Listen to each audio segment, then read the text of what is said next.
Hello mga kalabs! Kumusta po kayo? Ipapakita ko na po pala sa inyo kung paano po gumawa si Mama ng kimchi. Ni-request po kasi ito ni Ate Angel Santos. At ngayon nga lang po ulit makakagawa si Mama ng kimchi mga kalabs. Binili pa nga po nila Mama at Papa ito pong Chinese pechay sa palengke nung isang araw pa. Malalaking Chinese pechay po pala ito pong binili ni Mama. At syempre, malaman nga din po ito mga kalabs. Bali, ang ginagawa nga po ni Mama dito ay tinatanggal niya nga po yung mga dahon na hindi na po pwede. Dahil hindi niya daw po kasi ito isasama sa kimchi niya. Yung laki nga po ng Chinese pechay kanina ay nag-iba na nga po. Nung tinanggal niya nga po yung mga dahon na hindi niya po kukunin ay kumonti na nga lang po ito. At ganito na nga lang po yung itsura mga kalabs. At nung natanggal na nga din po ni Mama yung mga dahon na hindi pwede, ay nagsimula na nga din po pala siyang hiwa-hiwain ito. Ganitong hiwa po pala ang ginagawa ni Mama. Hinahati niya nga po ito sa gitna. Tapos, hahatiin niya po ulit ng ganito. Ganyang hiwa po pala mga kalabs. At lahat nga po ng hiwa sa Chinese pechay ay ganito nga daw po sabi ni Mama. Gustong gusto ko nga pong pakinggan yung paghati ni Mama sa gitna. Ang sarap niya po kasing pakinggan mga kalabs. Kaya lumapit po ako kay Mama para po mas marinig ko po ng mabuti yung tunog. Tulad po nito mga kalabs, oh. Wala na lang tunog pag hinahati mo dyan sa gitna.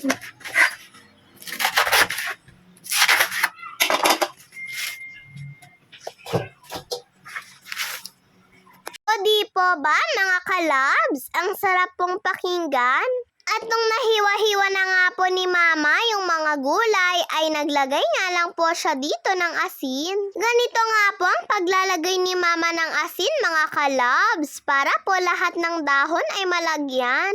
Para po lumambot yung tangkay nito at pati na rin po yung dahon. Kapag po kasi hindi tayo naglagay ng asin dito, mga kalabs, ay mag-iiba nga po yung lasa ng pechay. Hindi nga po ito lalambot at pangit nga din po yung lasa. Kaya importante nga din daw po talaga na maglagay po tayo ng asin. Bawat dahon nga po ay nilagyan po ito ni Mama, mga kalabs. At inisa-isa nga po ito ni Mama. At pagkatapos na nga po nalagyan ni Mama ng asin yung gulay, ay tinakpan niya nga lang po ito para po mas mabilis na lumambot yung gulay. At habang naghihintay po pala si Mama na lumambot yung Chinese pechay, ay hinahanda niya na nga din po yung iba pa pong sangkap ng kimchi. Maglalagay po pala si Mama dito ng 2 carrots at isang malaking labanos. Bali yung Chinese pechay nga daw po na ginamit ni Mama ay 2 kilo mahigit nga daw po yun.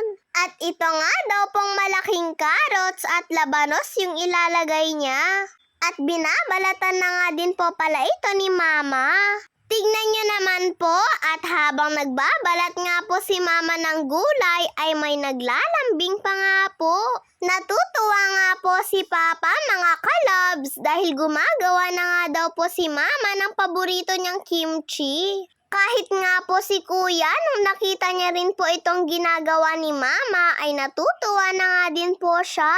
At sa wakas nga daw po, pagkatapos ng 3 linggo mahigit ay makakagawa na nga din daw po si Mama.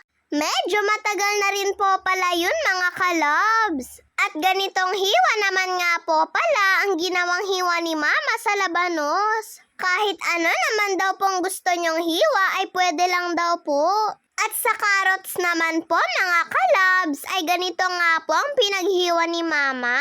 Paislanting nga daw po mga kalabs. Pwede lang din naman daw po na ganito po ang hiwa sa labanos. Tulad nga po ng sabi ko sa inyo kanina, kayo nga pong bahala kung anong klase ng hiwa ang gagawin nyo. At eto na rin po pala yung mga nahiwa-hiwa ni Mama na carrots at labanos. Isusunod naman po pala ni Mama ang paghihiwa-hiwa ng bawang, sibuyas at saka po luya. Pati na rin po pala ito pong dalawang malalaking apple. At nung nabalatan at nahiwa-hiwa na rin po pala ni Mama yung bawang, sibuyas at luya, ay nilagay niya na nga po ito sa food processor para po madurog-durog yung mga nilagay niya na ingredients. Mas mabilis daw po kasi ito mga kalabs. At eto na rin po pala yung itsura mga kalabs. At maglalagay na rin po pala si Mama dito ng patis. Ito po palang patis na to ay binili po ito ni Mama sa Korean store. Dahil eto nga daw po talaga yung ginagamit na patis para daw po sa kimchi. 2 sandok na patis po pala yung nilagay ni Mama.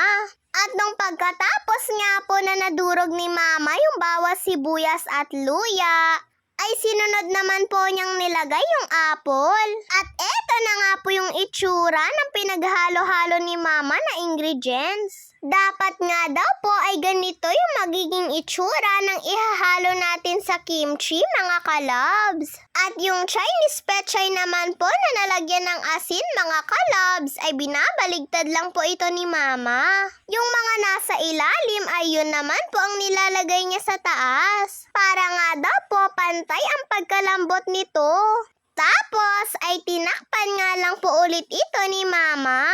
Nahiwa-hiwa na rin po pala ni Mama dito yung mga onion leeks. Eto nga po yung malalaking dahon ng sibuyas. At kapag ganito na nga daw po yung itsura ng Chinese pechay ay pwede na nga daw po ito mga kalabs. Kaya inuumpisahan na nga din po ni Mama na hugasan ito pong Chinese pechay. Kaya po pala ganito ang paghiwa-hiwa ni Mama sa Chinese pechay mga kalabs. Para daw po kapag hinugasan ito ni Mama ay siguradong matanggal daw po lahat ng asin. Nung una daw po kasing gumawa si Mama ng ganito, ay hiniwa-hiwa niya na nga daw po ng maliliit ito pong gulay. Tapos, tsaka niya nga lang po nilagyan ng asin. Hinugasan naman daw po yun ni Mama ng mabuti at ilang beses pa nga daw po. Kaso nga daw po mga kalabs ay maalat daw po yung gawa ni Mama nung una.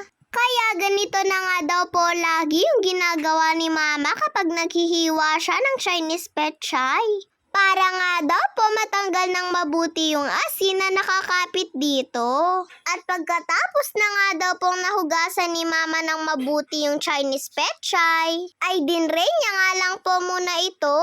Tapos gumawa na nga din po siya ng sauce na para po sa kimchi. Kalahating basong tubig lang po pala ang nilagay ni Mama dito.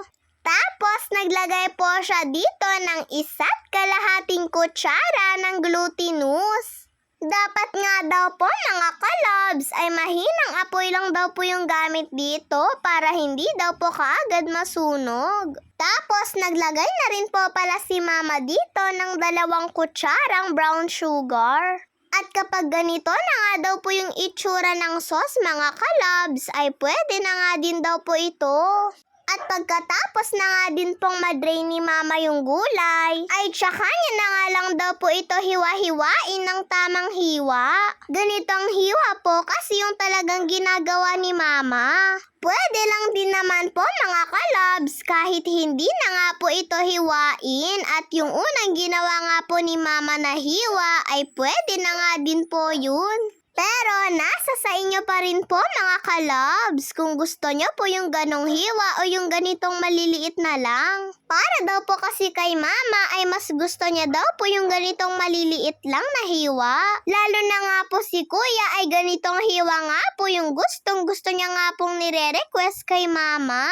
Para mabilis nga lang daw po itong nguyain. At para matagal nga daw po ito lahat na maubos mga kalabs. At pagkatapos nga po itong hiwa-hiwain ni Mama ay binalik niya nga lang po ito sa pagde-drain. Pagkatapos nga pong maihanda lahat ni Mama ng mga kakailanganin niya ay nagsimula na rin po pala siyang gumawa ng sauce ng kimchi. Binili din po pala ni Mama itong chili flakes sa Korean store. Para daw po kasi kay Mama ay mas maganda daw po itong nabili niya.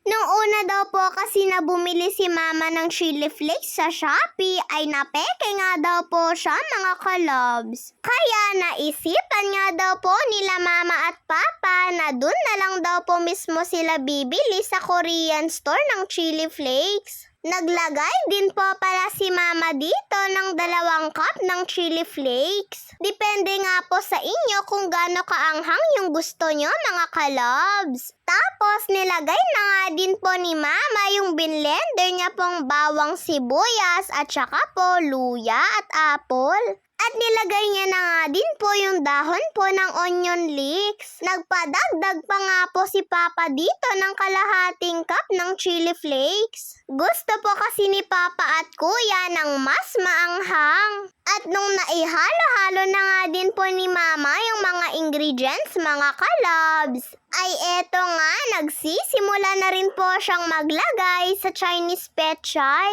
Naglagay nga lang po muna si Mama ng gulay dito sa isang lagayan para daw po maihalo niya ito ng mabuti. Kapag daw po kasi diniretso ni Mama na nilagay yung Chinese pechay dito po sa pinaghalo-haluan niya ng ingredients, ay baka hindi daw po ito mahalo ng mabuti. At nung sa tingin ni Mama na pwede niya na nga daw pong maihalo yung mga gulay, ay nilagay na nga din po ito ni Mama sa ingredients. Tapos, ihalo-halo nga lang daw po ito ni Mama ng mabuti para daw po siguradong lahat ng dahon ay malagyan. At kapag daw po maghahalo-halo ng kimchi, mga kalab, siguraduhin gagamit din daw po tayo ng plastic gloves. Dahil kapag wala nga daw po nito, ay mainit daw po sa kamay yung chili flakes. At eto nga, pinagsama-sama na rin po lahat ni Mama yung gulay. At kailangan niya nga daw po itong ihalo-halo ng mabuti. Kapag nga daw po hinahalo ito, ay wag nga daw po masyadong diinan. Dahan-dahanin nga lang daw po. Para hindi nga daw po madurog yung dahon. Tignan niyo naman at malapit na nga din po itong mahalo ni Mama ng mabuti. Punong-puno nga po itong lagayan ni Mama mga kalabs. At nung naihalo-halo na nga po ito ni Mama ay tinakpan niya nga lang po ito ng 20 minutes. At after 20 minutes po mga kalabs ay ganito na nga po yung itsura. Habang ginagawa nga daw po ito ni Mama mga kalabs ay takam na nga daw po sila Papa at Kuya. Pwede naman na daw po itong tikman pero mas masarap pa nga din daw po kung naibabad ito. At bago nga po ito ilagay ni Mama sa mga lagayan ay hinalo-halo niya nga lang po ulit ito. Ganito nga po yung paraan ni Mama sa paggawa po ng kimchi. Hindi naman daw po ito perfect para kay Mama, pero para nga daw po kay Kuya at Papa ay perfect nga daw po ito mga kalabs. At kayo na nga din daw pong bahala mga kalabs kung paano nyo daw po gustong ihanda yung kimchi nyo. Pero sabi nga po ni Mama ay mas mainam pa nga din daw po na panoorin ito sa YouTube kung paano daw po ito gawin. Baka daw po kasi ay may kulang o sobra si Mama sa mga nilagay niya daw po na ingredients. Pero dahil lagi naman daw pong gumagawa si Mama ng kimchi ay ganito na nga lang daw po yung timpla niya. At nakasanayan niya na rin daw po kasi ito. At sa wakas mga kalabs, na ilagay na nga din po lahat ni Mama sa lagayan yung kimchi. Sigurado nga po ako na sobrang anghang po nito at sigurado din po ako na sobrang matutuwa din po sila Kuya at Papa dito. Sa bagay mga kalabs, gusto rin naman po ni Kuya at Papa yung ganito kaanghang. Paalala lang po mga kalabs, hindi naman daw po sigurado si Mama kung perfect daw po itong paggawa niya. Basta eto na nga po yung nakasanayan namin na timpla ni Mama sa kimchi. Ilalagay nga lang daw po muna ito ni Mama sa ref para daw po sakto kinabukasan ay mas masarap na daw po itong kainin.